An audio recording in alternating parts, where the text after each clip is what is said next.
নতুন পাতা, সত্যের পথে সবার সাথে।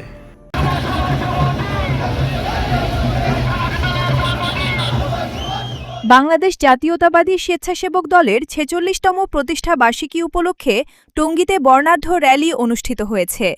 বুধবার ১৯ অগস্ট দুপুর ১২টার দিকে টঙ্গী প্রেসক্লাবের সামনে থেকে র্যালিটি শুরু হয়।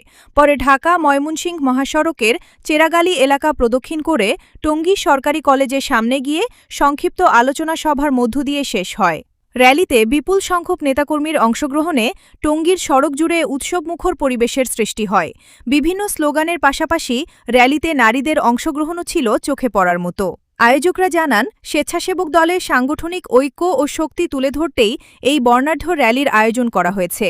র্যালি শেষে টঙ্গী সরকারি কলেজের সামনে অনুষ্ঠিত সংক্ষিপ্ত আলোচনা সভায় স্বেচ্ছাসেবক দলের প্রতিষ্ঠার ইতিহাস, সাংগঠনিক ভূমিকা এবং গণতান্ত্রিক আন্দোলনে নেতাকর্মীদের দায়িত্ব নিয়ে বক্তব্য দেন আয়োজক সিরাজুল ইসলাম সাথী।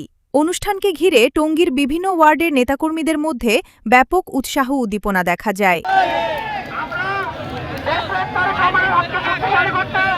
এবং দেশ গড়ার কাজে আমরা সবাই ঐক্যবদ্ধ থেকে কাজ করব।